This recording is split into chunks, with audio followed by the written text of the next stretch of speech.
suis là pour vous rappeler que le 10 septembre, on va pas travailler, hein, et on ne consomme pas, hein, parce que moi, je vais vous expliquer ce que je vais faire le 10 septembre. Déjà, j'ai prévenu tout le monde, je vais pas travailler, tout le monde est au courant. Je vais faire la manifestation, mais s'il n'y a pas de manifestation, qu'est-ce que je vais faire? Je vais aller devant chaque magasin, hein, celles qui vont s'acheter leur robe à 80 balles chez Zara, ceux qui vont aller chercher le café glacé à 10 balles le matin.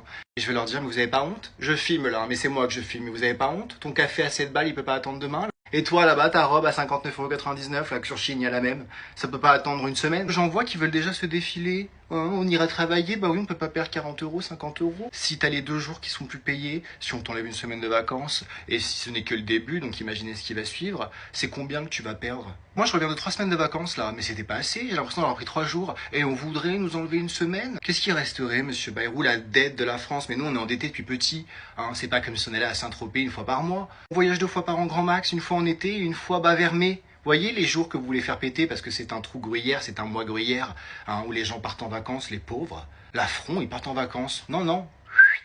Revenez poser votre chèque derrière le bureau, là, derrière le comptoir. Allez, remets-moi le badge, là, tu vas faire la vendeuse. Tu vas encaisser le jour des soldats, là, des conquérants des soldats. On s'en fout. On s'en fout, le lundi de Pâques, la résurrection de Jésus. On s'en tape, on s'en cogne. Il y a Madame Rondet, là, qui vient rendre son eau à 49,99, là. Et on est en déficit, du coup, sur la journée. On commence la journée avec un moins 49,99.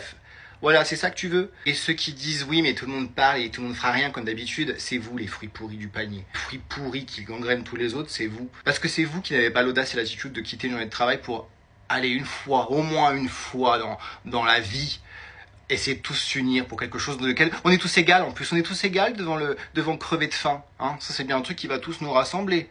Et là, c'est un peu le prochain sujet du moment, quoi. C'est bientôt comment on va payer le loyer, comment on va faire la recherche. C'est juste la recherche de tout qui est un enfer, de travail, d'école, d'appartement. On voit que c'est fragile.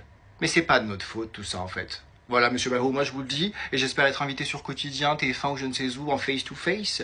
Je vous le dis, hein, c'est pas nous. Déjà, nous, on galère à joindre les deux bouts. Vous avez déjà fait une tresse avec juste 2 nattes?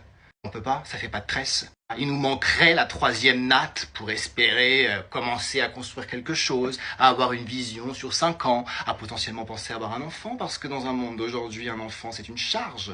Donc on vit comme Caroline Receveur, sauf que Caroline Receveur, elle est riche, donc elle a une nounou pour s'occuper des gosses. C'est pas ça, monsieur Bayrou, le lifestyle des Français.